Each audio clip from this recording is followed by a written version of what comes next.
manze kati nasigaza gwa mami akakayimba ako kagenda katya nakayimba kwawo naye ng'ebigambo ndyabirye Nalina Kumukwano Nalina Kumukwano nange naye gabula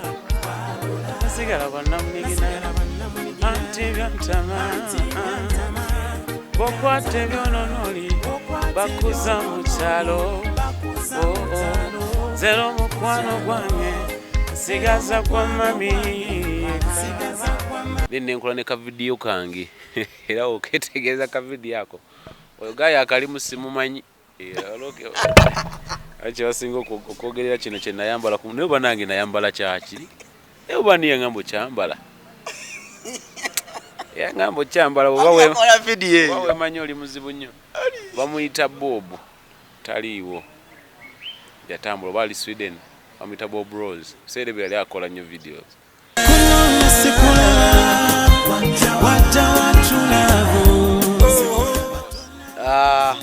tuwe mu story eyo ngeji watukira mu Bobby Wine mukolo Oluyimba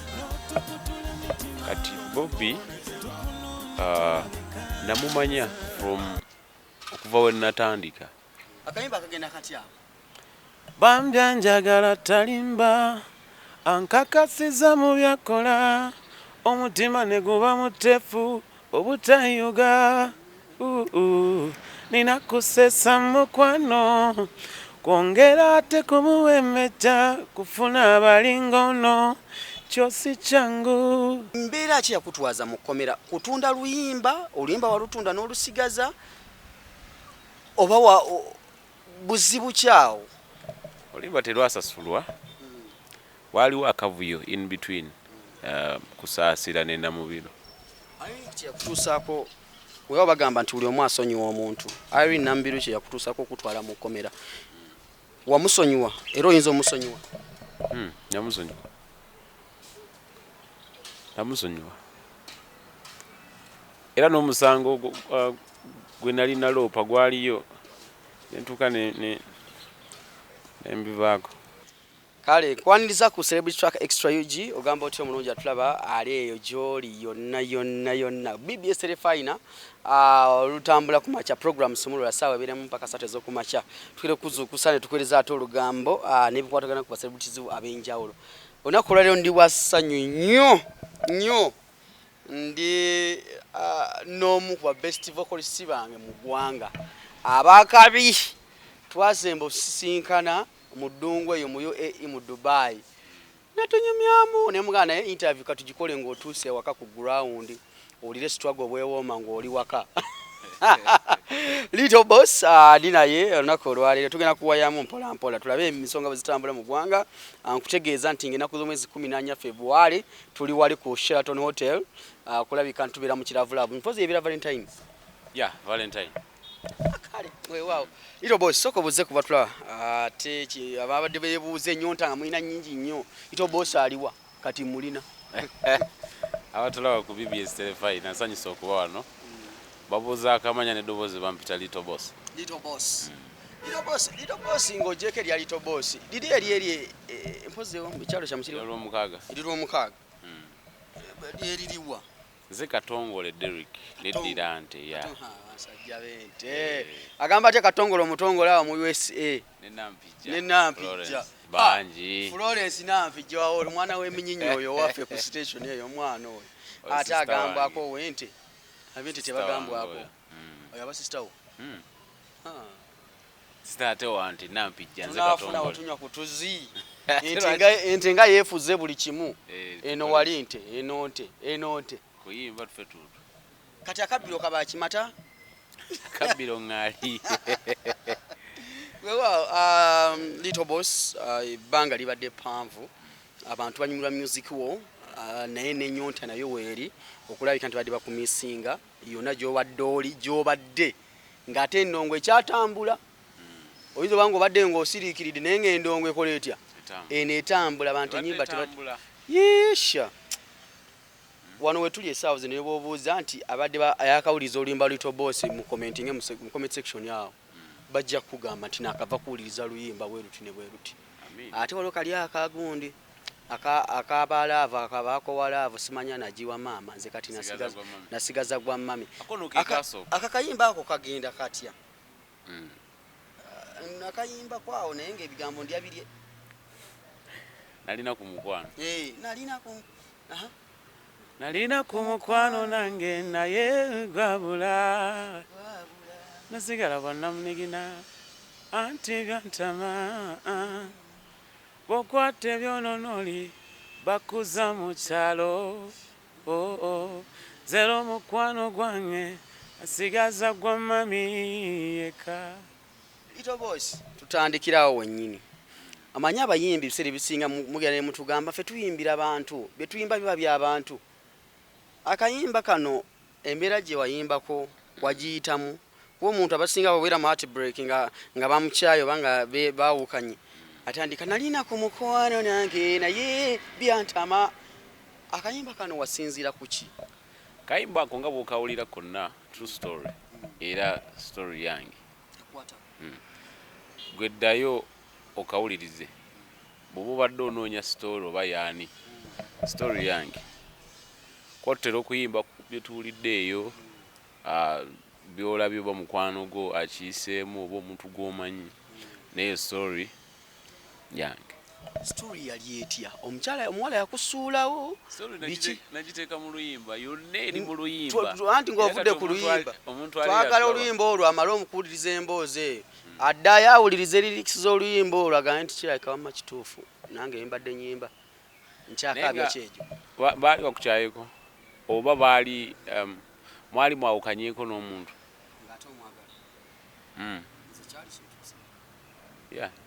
sisuubira nti waliwo gwe kitannatuukako ng'abaddeko mu laavu sisuubira nti waliwo gwe kitannatuukako oyo kati nkubamu akafaananyi omuwala ali afaanana atya eyakutuusa ku mbeera Lyto boss okuba akayimba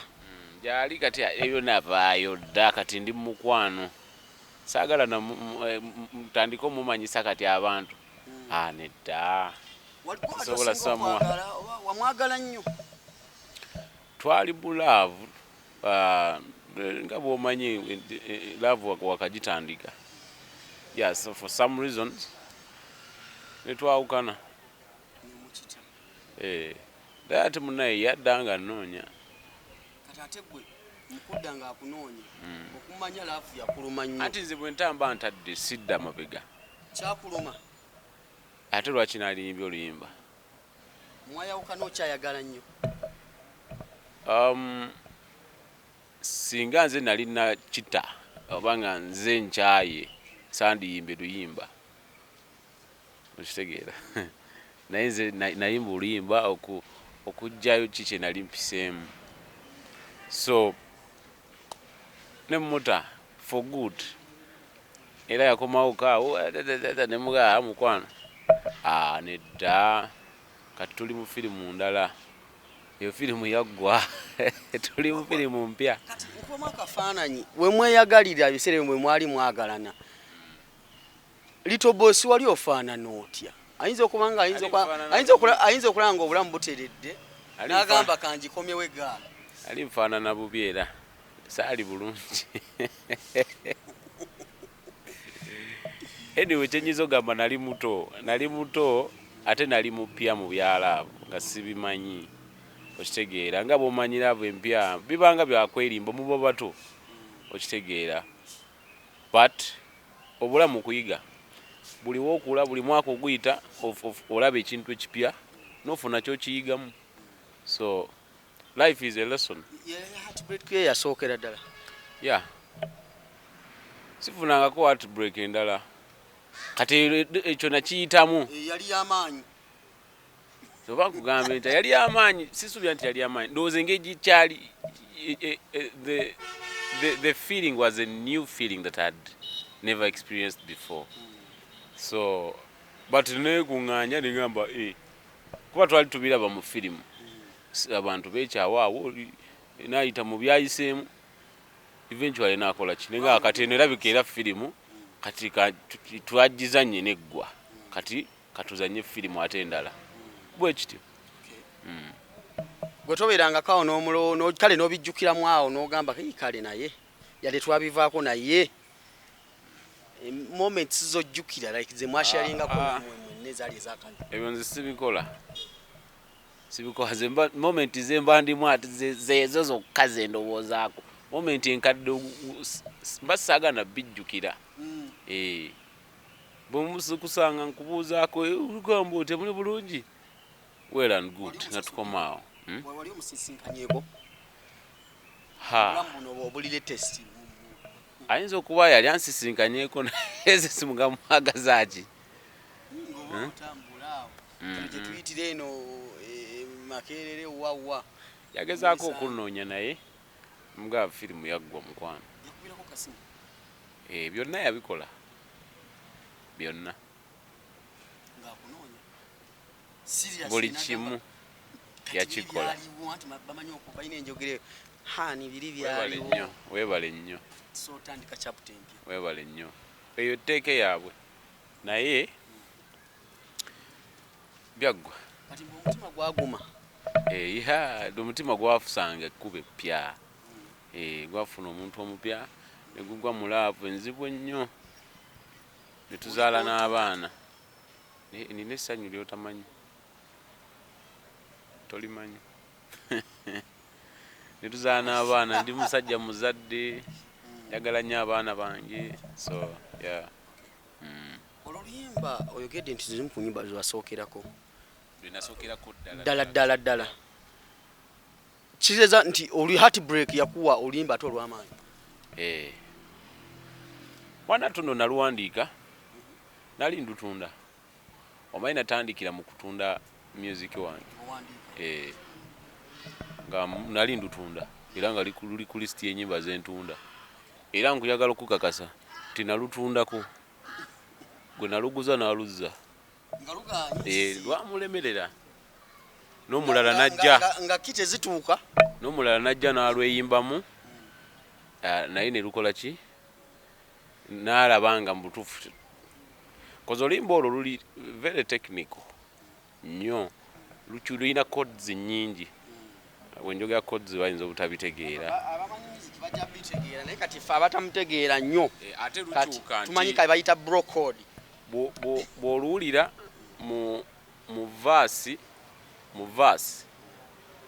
lulina codes za njawulo ne chorus.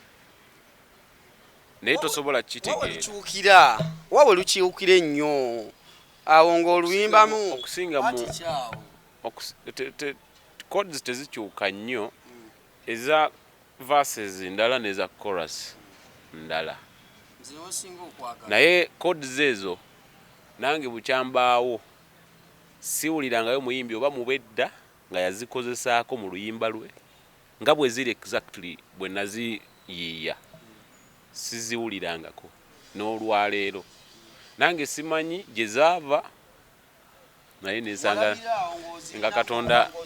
Katonda azimpadde. Kodi siziwulirangako mu Katonda mu ggulu nga omuyimbi azikozesezza exactly nga bwe nazikozesa.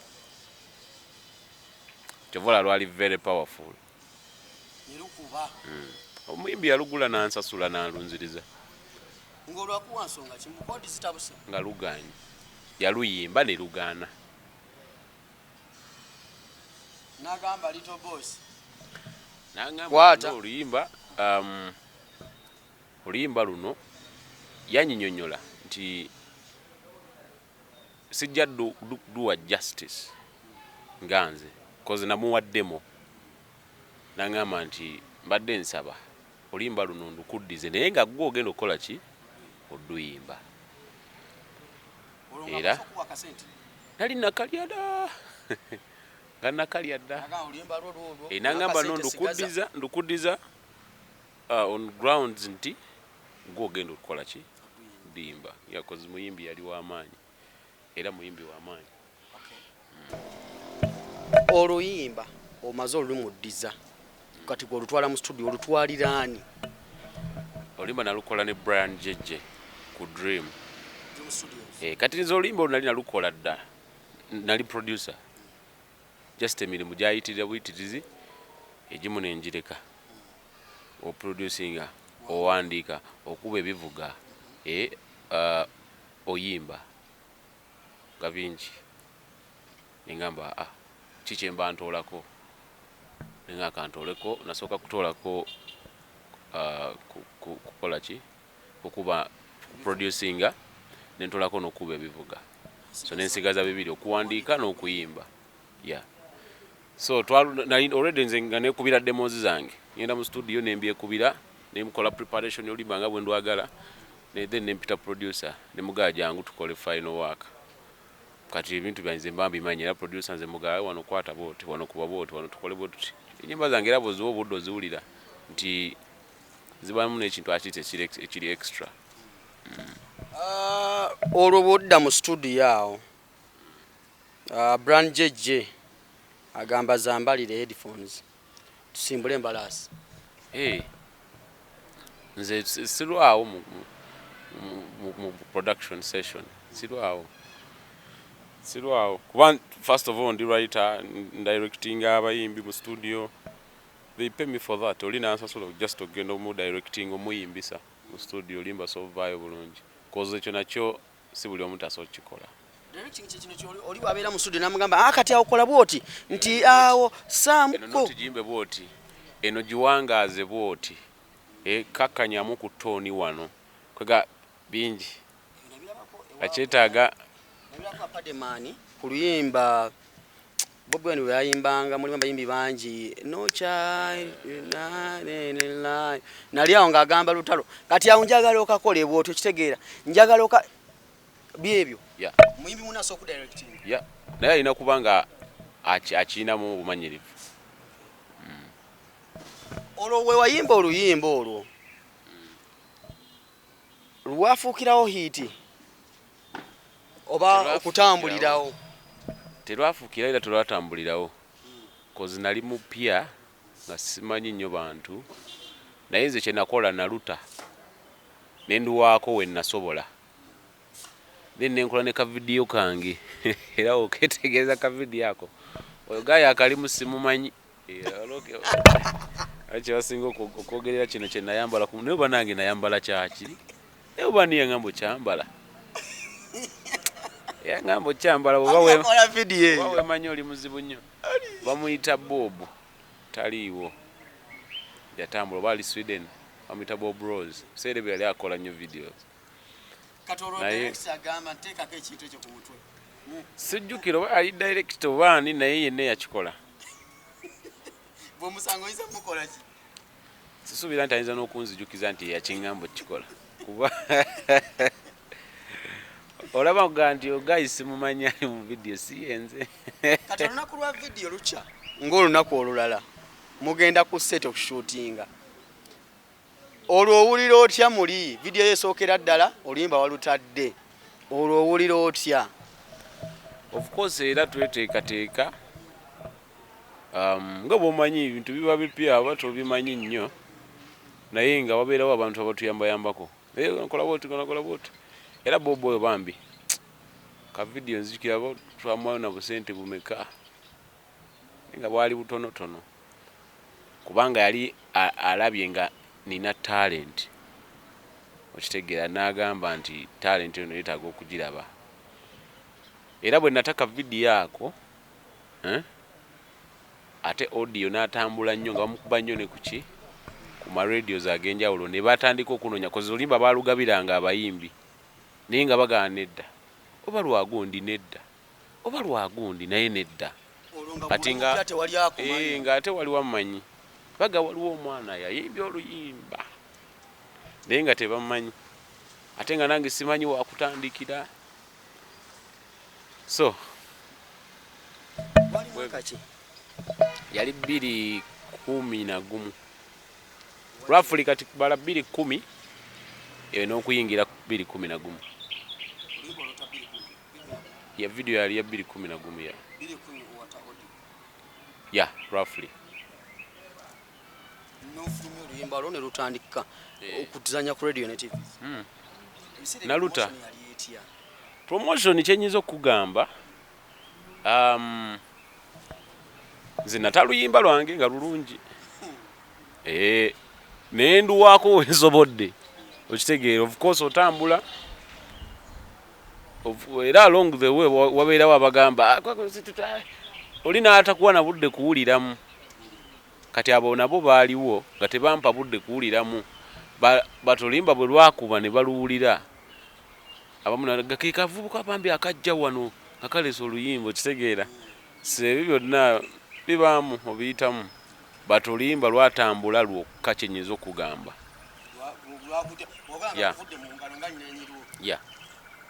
ne batandika te kunoonya nze eyaluyimbye olwozaako ki after Nalina kati nzizaako limba baluyita lwobuze wendi mbanga numwa mukwano yegwe muka gwenzesa watali omwana nze setegera era buli kadde yegwe gwenjoya so nzizaako lwobuze yasooka okumpa ddala omukolo gwange ogwasooka mu bulamu bwange nenkwata ku ssente omanyi ssente ze nakwata nagamba bintu bino birayika bya ddala okitegeera ko nali manyi ennyimba talenti yange njagala bantegeere nga simanyi nti ate nja kufuna ne ssente omanyi ssente zijja nekibanga ekyekanga so nafuna ku ssente ez'omukolo gwange ogwasookera ddala kulwobuze oyo ngeri waliyo Nalina Kumukwano naye atambula Nalina Kumukwano yali atambula nga ngenda of course performances buno aba radio gundi bakuyise jangu otuyimbireko wano abasanyuka ne bakufuuwayo nga nkyali mu ebyo kulimba olwasooka kozijjukira olwo tosobola ddimba ku mikolo naye kati bwe nnyimba lwobuze yali very appealing ku mikolo era nenfuna omukolo gwange ogwasooka nkyajjukira ne we naguyimba ne ssente mmeka ze bamba bakuwa olwo ssente mmeka ku mukolo gwasoose okuyimba ng'ate olimba gokyali mwana mu mitwalo wano kyasatu okirabye gwe olina maneja wali ozeekwatira nali byange nga ani akisaawe zaani akujja kumaneginga ozeekwatira kati esente ezo yasooka okukwatako ng'ogijje mu music mu kuyimba nti nzifunye mu kuyimba performing esente ndowooza gye nzijjukira gye sobola kwerabya nyinza okuba nakwatayoko naye nga gye nsingira ddala okujjukira n'omukolo gwali masaka oyita masaka booti bayitayo bati kyotera olwogenda otya mu takisi ati ku mukolo ogwo gwe gumu kwanjula kwaliko abayimbi abalala kwaliko Maddox n'omulangira Suuna kati omuvubuka eyandetera omukolo ogwo naye kennyini nkyamujjuka amuyita Kasarobu yandetera omukolo ogwo kati of course era amanyi sirina we ngenda kukola ki bweruti bwa namunigina naye nga baŋŋamba ssebo ojja katuyimbira okatuddiremu ati omugole omukyala yali aluwagala nnyo ayagala aluwa ebbaawe nga ki nga surprise oba ekirabo nga ndoza nga lubanyumira nnyo ŋŋamba ssebo osobola okatuddiramu emirundi at least esatu anti ke nnina kokka okayimba n'okaddamu bw'oyimbako n'oddamu kati natambula ne Kasaroboya twatambula ne Suuna mulangira Suuna bakutwalako bantwalako wanti wano wali toyinaawo owuza kuseka asirina omanyi obulamu buno experience tuyitamu ojimizaako n'abazuku ne bagamba muzeeyi bamuwako ekyasatu naga nayimba ate nga bamututteko ojimiza abaana balabanga emboozi awo enyimba siika y'okuyimba ogiyingiddemu luyimba ki ng'ogyeko Nalina Kumukwano luyimba ki ng'ogyeko lwayimba ku mukolo luyimba ki lwojjukira mu bulamu bwo ng'otandise okuyimba n'obulamu bwo bw'okuyimba lwojjukira n'ogamba nti n'oluyimba lwakyusiza ddala obulamu bwange anjagala ensolo yanjagala olwo lwankolera nnyo nze nga olunaku olumu olwa weekend wabeerangawo ennaku eziri crazy nga nsobola okuba n'emikolo 8 one day olunaku lumu ng'olina okuyimba ku mikolo 8 ya abalala bayimbira ku ssaawa 2 nga bakazukuka anti olwo gatta okwanjula embaga jjukira zibaawo late evening kutandika na ssaawa 11 eyo 12 batandika reception kati mbala wano nyimbye kwanjula kwa mirundi 4 nenyimba n'embaga nga 4 ate tezeesuuliridde wala kati nze nabeerako mu mbeera nga nsobola n'okunnyonnyola ne ngamba nti ekituufu kiri nti nyinza obutasobola kujja ku mukolo sijja kusobola oli ne mbeera nawe amazima ne mugamba olaba nina wano nina ne wano ne wano ne wano naye naŋŋamba ojja kusobola nze newono kyona kikeezi naye nga dakiika 5 ddala mu butuufu akalimba kakwata naŋŋamba kale ne bw'onojja kunnya kale ne bw'onoyimba okitegeera just nga bambi bakwagala okole ki obeerewo so n'otabeera affected by time nga nva mu mmotoka nenzira ku booda ne tuyiriba shwi era nga ntambula n'abantu aba 3 omu asigala mu mmotoka ffe ne tuddukira ku booda etwala ne tulinda speed ne tukuba ne tudduka walina wa booda wakuddusa oba ofuna gitambula talaba naye olwedde obadde otambulira mumoka mufuna etambula omule musajja mukulu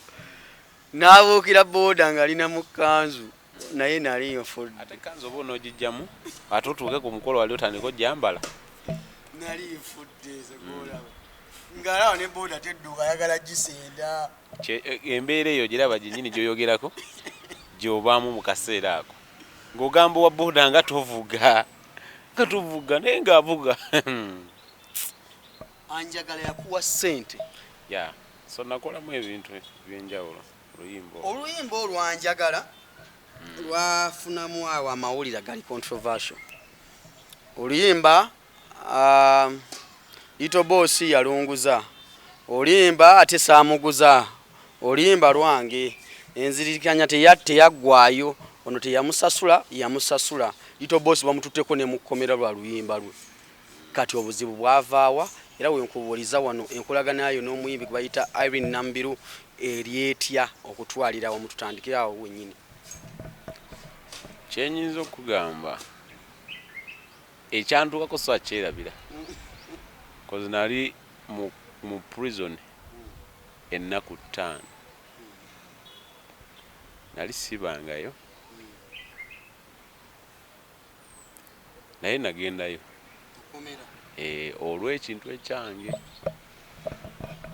so sisobola kwerabira naye nzikiriza nti mu bulamu buno mbu tulimu obwensi experience buli kintu ky'oyitamu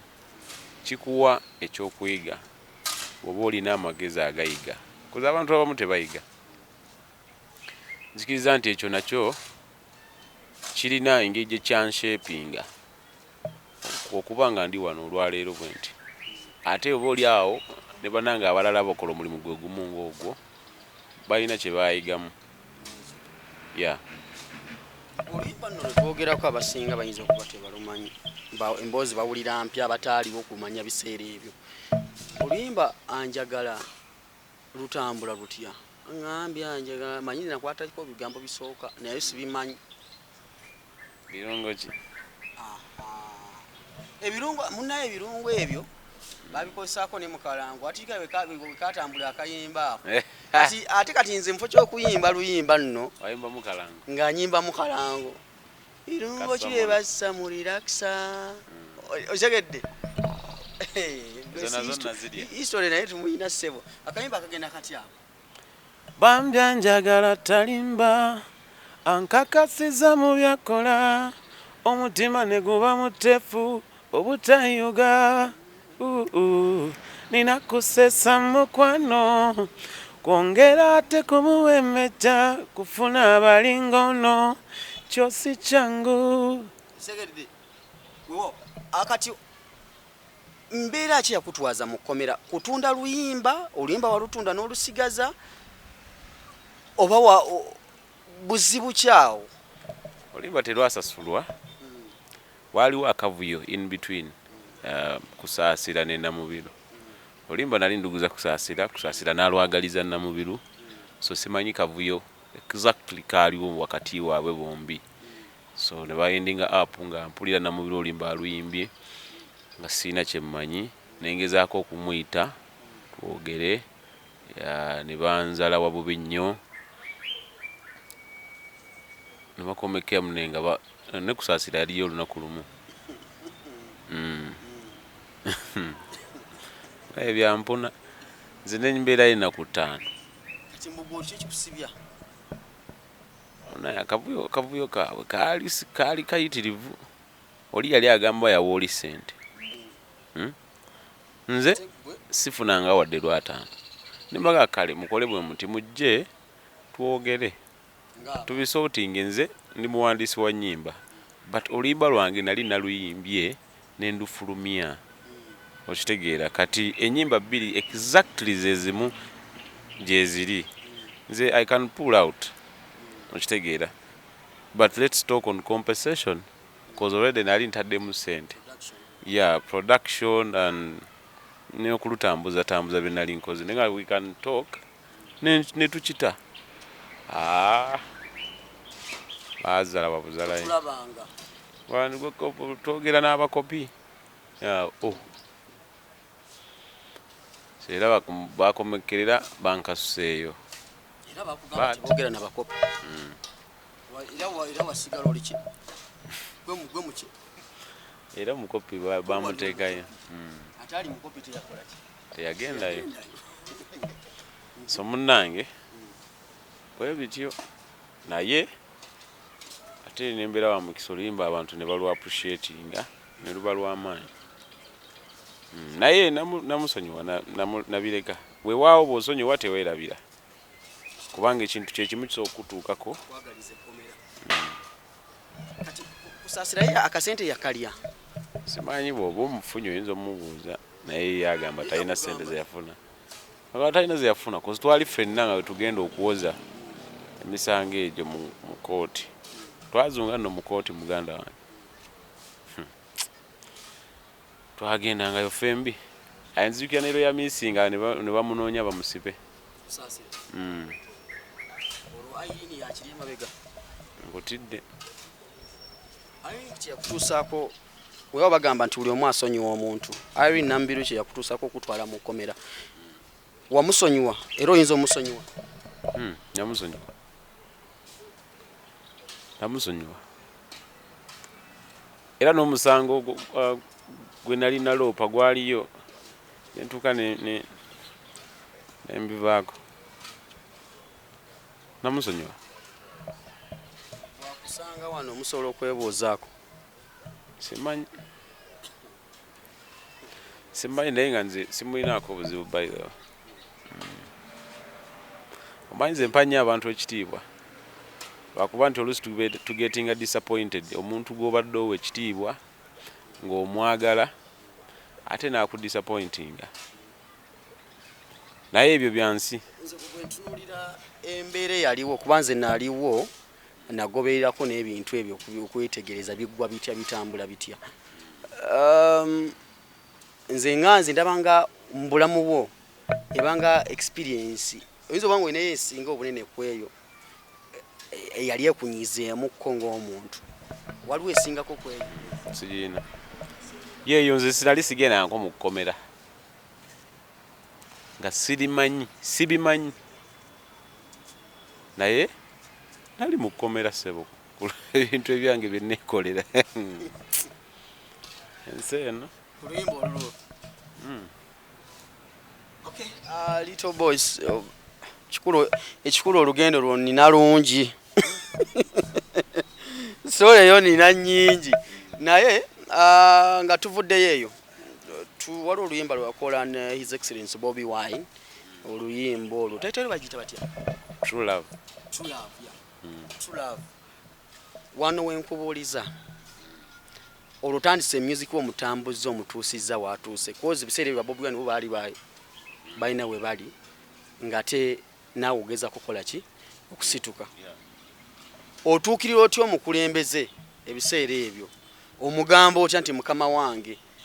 njagala tuyimbemu yani yali nanyini Oluyimba era kyemanyira Oluyimba lwali luyinza okuba nga lwali lulwo engeri wali omuwandiisi tuwe mu ku story eyo engeri watuukiriramu Bobi Wine mukole Oluyimba kati Bobi namumanya from okuva we natandika concert yange yasookera ddala yali ya 2014 ku PTC wa Mitanda Luzi Salama Road ku Luzi. Concert eyo nakola shows bali bagita Best of Little Boss. Nakola shows zaali 5 kuba nakola ku PTC nenkola Kasangati nenkola Natete nenkola Kasubi Royal Gardens nenkola ne Bwise Eden Service Park. Kati our period ya nga ntandika imagine when amanyira Bobi. Kati Bobi namusinkana kujja live. Yeah. Yali anonye luyimba lwe olwa baluyitani. Yali anonye video ye oluyimba mvude mutwe. Kati ngabo omanyi omuntu mulaba naye nga tebunyumyangako okitegeera kati actually no story sijumyanga ku gusoso jinyumya kati nga fe tuli awo mukakiriki kaffe tusirikiridde awo kati nzo waliwo omuntu yajjanga mpita Lyto boss kati Bobi nawulira omuntu ampita kati naakyuka n'abuuza Lyto boss yaliwa Lyto boss yaliwa okitege sente zo tezigwa kati nabuuza Lyto boss aliwa kati nimva yao nimbuira surprised nnyo musajja mmanyi shinga tandabona kujja nno bino bya ofuzi ya jukira awo nali nkoze ya ku buyimba nga buna butano inaga gwe gayi mwana nyimbira bulungi jaga nnyo buyimba bwo but that was my first time yeah bwe kito kali era ne ku concert iyo yanyimbira yajja yeah Bobi yanyimbira ku ye Kasubi Kibanda naga kangende nyimbire ko Lyto boss kapere waabwe ati Bobi nafuuka bambi mukwano gwange nnyo Bobi ye muntu ayagala alina omukwano ogwaddala bw'abaku omanyi okwagala nze nzikiriza nti tebakugula obwekanga bwekanzi nga mukwataganye n'omuntu olw'embeera ze ati ndoza oba oli awo yansiima ate nga nze nali mwagala nnyo from the word go okitegeera nga mwagala nnyo kati munaye bwe twakwatagana kati concert zange zonna concert eyaddako yali 2016 eyakatula njagala ku obligato era nayo yajja nakola ki nanyimbira ya atula njagala ya nayo yajja nanyimbira okitegeera kati okuva awo tukwatagana kukola luyimba kati nalina demo yange ey'oluyimba olwo kati nakyali wange bamuyita Michael Bana kati Michael yawulya muluyimba olwo n'aŋŋamba gwe omanyi nti oluyimba luno n'otulamu ne Bobi omanyi nti yaluwulira nga lukubamu nga bw'onoolaba abalungi balumya kakati nemugamba tukikola nno kati nga kikugamba gwe n'owulira bwe yamala okugaa nti osa otuusamu kibanda ne lutambula gwe n'omugamba kega nalina osooka okukirowooza ngeno kidigestinga obulungi nga mubutuufu ya era lwali lumu ne tukola ki netumusalako wali kusemako kiro nalinga ngendangawo ne tunyumyamu awo biki kati ne tumukoonako awo tumusalako gamba omanyi era nno wano tune njagala ogiwuliremu twabadde tulowooza nti tugituulamu fembi bw'oba osiimye kiyinza okubeera ekirungi n'agamba eriwa ngiwuliremu n'agiwuliramu n'agisiima oza tetwasibira waka twagenda mpaka waka ne tuddamu nga bwe tugiwuliriza okitegeera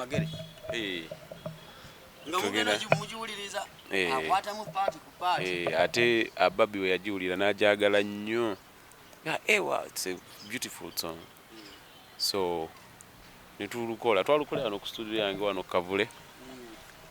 twabeerangawo awo ne tulukola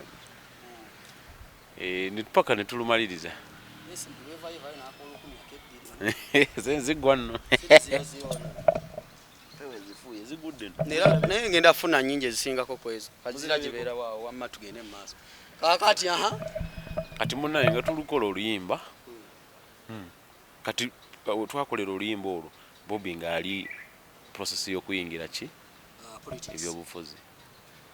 era twali twakalumala awo then nakola ki neyesimbawo kuwa MP netukuba campaign awo bubi nnyo netuwangula so Bobby abaddemu nnyo mu lugendo lwange olwa music kaseera kano wakati bw'oyogera Bobby era n'eryakyagula nina okuvaayo kati oli tyali tebivaayo nnyo kati ng'egi twogera music twaki mbadde njogerani Bobby kagambo kikoyinza okugamba Bobby wine koza olugendo kuba eyo mileage nnene kuyimba n'omuyimba ebiseera ebyo okusinzira ku mboozi eri gye tutandikidde nga bwe watandika n'ofuna oluyimba ate nga Bobby n'akwagala Bobby kagambo oba oyogedde katono wandiga ebigambo Bobby nze kyenyinza okugamba is one in a million first of all is a real person omuntu owaddala okitegeera bwagamba eba ate ali straight omuntu ajja okugamba nti kino kibeere ekyo okitegeera kati ekirala nze muwa respect ntya yava mu comfort zone ye ng'alina buli kimu okitegeera nga n'ensi ebimanyi nti Bobby Wine ali bulungi alina akasente ke family ye bali bulungi basobola okubeerawo biichi ye weeri wali asobola okubeerangayo n'akiringa ku biichi ye okitegeera but n'ava mu comfort zone ye eyo najja n'ayingira ebyobufuzi okulwanirira okukyusa eggwanga who does that n'okumusanga essaawa zino omuntu asobola okukikola ekyo nga nange mwali ku famire ye okitegeera for God and my stomach so muwa a lot of respect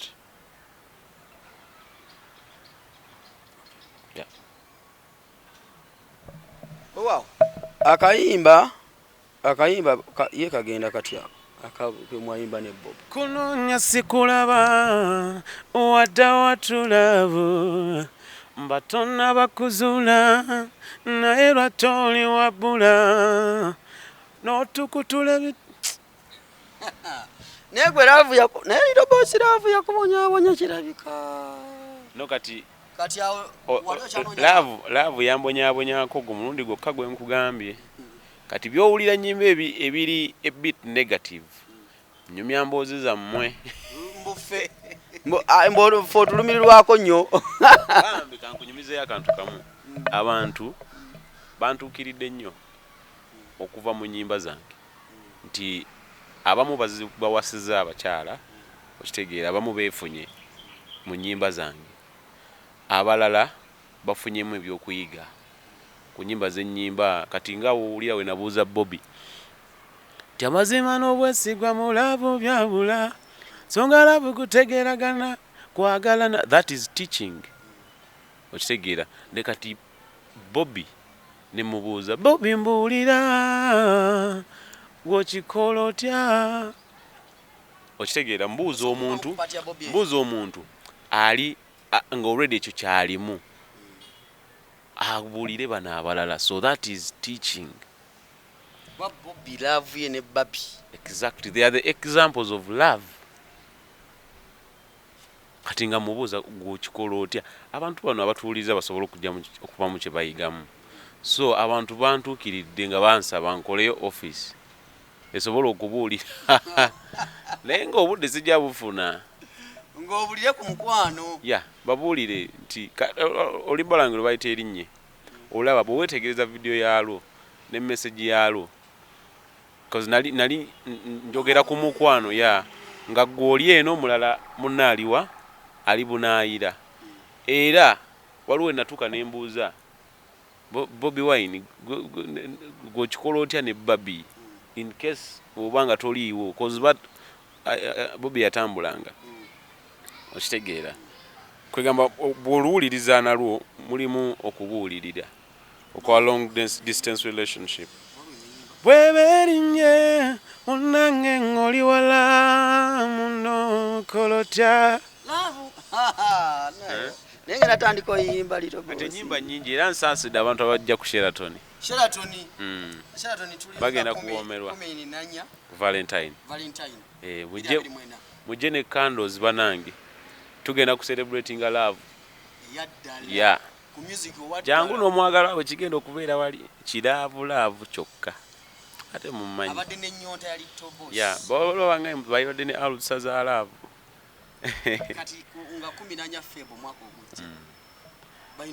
lwaki omuntu aba yogere nti omwaka ogujja mpuliranga aga kikiri wala nnyo ate nga kituufu kitegeera omwezi ogwa January 14 February nkiwulira ng'ekiri ewa kyokka nga kiri kumpi bayinza okuddamu ne bagiwulira mu January interview ne bagamba omwaka ogujja guliwa nga 14 February kigenda tokota nga sikisaanikire tuli ku Sheraton awo red carpet event white and gold is the theme so mbayita bonna jangu ne kando celebrating love gwe bakyaye nawe tugenda kumendinga ate gwe wasubira okukyawa kasubira okukyawa akyo asuubira ekyo takikola tosuubira kukyawa jangu gwe omuntu oyo kale bw'oba omulaba nga ayagala kukyawa muleete ku olwo tujja mumusomesa nkubuuliza ebbanga lino lyonna obaddewa kati nze ndi omusajja atali ku kintu kya kuyimba kyokka nti ndi twin one kati weewaawo mpeereza kuyimba naye nina n'obulamu obwange besides music so wemba nga abuzeemu mba ngezaako okukola ku byange ebirala neeyabuzaamu naye ate kitegeeza nti abantu bange mbeerabire kati era babadde baŋŋamba naye musajja otukoze otya lwaki otubonyaabonya ne mbagamba kale mwoli mu ggwanga obaamu mbaamu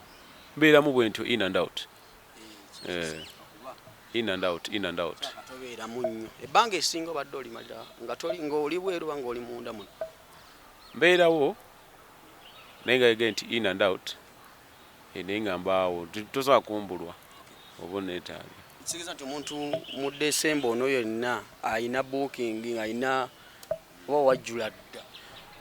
osobola okunkubira naye nga bookings tulina era nejjo nabadde mu kuyimba ne leero ngenda kuyimba nkya ngenda kuyimba Saturday ngenda kuyimba Sunday yokanoza gye ngenda obumulamu abadde mwebuuza omukulu gy'abadde waali wano mu ggwanga eno interview tetugikoledde bweru wa Uganda tuli mu ggwanga Uganda naye nkutegeeza nga ennaku z'omwezi 14 February 2024 tuli ku Sheraton so mpozi ogise ti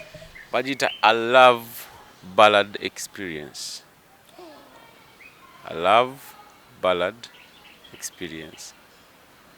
kati abamenyeka emitima nga mwagala ogigatta mwena mujje bonna bajje Agasuubira okukyayibwa gwe muleete tujja kuyimba obuyimba jana bivaako ajaga mukwano nsonyiwa badde mbula naye kati nteredde si ku kyempulidde wano so okuyingira singles 10,000 aba kapo ne tubasalirako kozi oli abazze n'omwagalwawe 15,000 then tables za $2,000,000 with dinner service. Yeah. Bali mbali sikufunanga. Waliwo akayimba ka Born in Africa nga tumalako 2023 awo makati awo omwaka guno gulugendo kumalako makati awo waliwo baddamu ko oluyimba olwo. N'abasinga ne bagamba naye version ya Lyto boss eyo gye yaddamu yali ya tabu.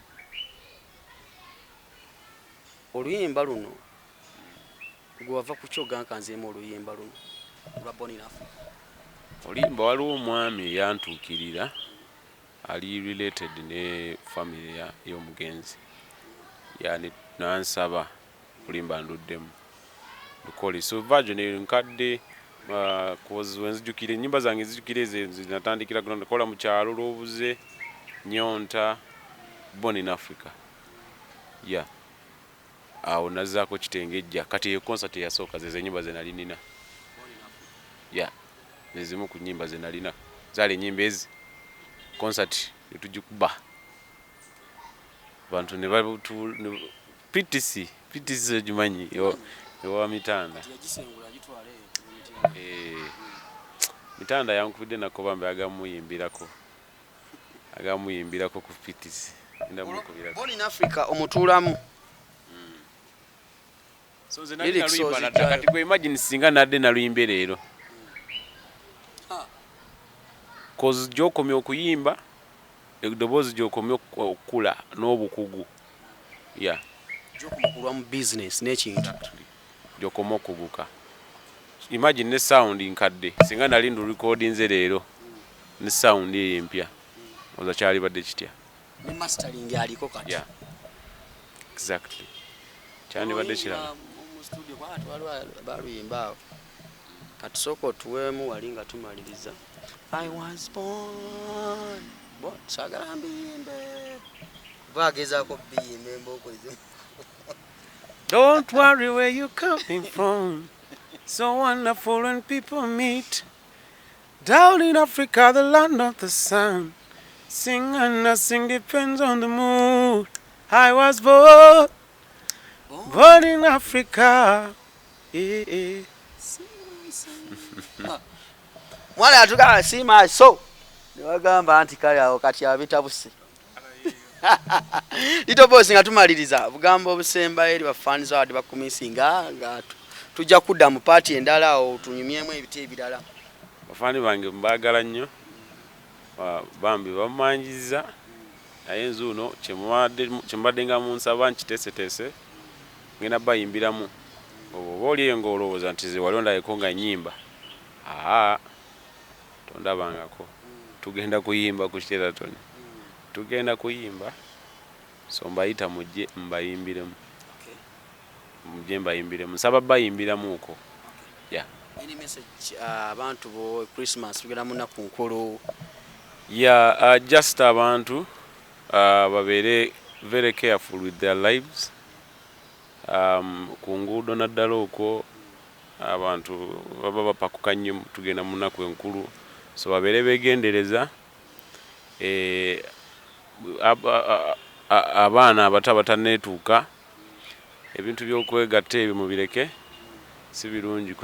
okukoleramu ensobi ate gyonejjusa emyaka gyo gyonna beekuume abakuzeekuze mukozese kondomu kyabuvunaanyizibwa naye nga mbaagala nnyo wow bwetyo tutambudde naku lwaliro ne Lyto boss nkutegeeza nga naku z'omwezi 14 February 2024 tuli wali ku Sheraton Hotel mujje tunyumirwe ekiravu ku Valentine n'omuyimbi gwe mbadde missinga olwali ndowooza muwulidde ekiboozibozi kitambula mpola tunyumyamuko awulira nga ogudde mu laavu n'omukulu akutegeezeza nti yasetolinga maama w'abaana gyali balina n'abaana babikwasaganya so oyinza okuba mu laavu essaawa zino n'ogamba kyaka Lyto boss oyo ayinza kuba ali singo bammenya omutima nedda tali singo munnange tata ali singo nkutadde Lyto boss mbeere bulungi mweraba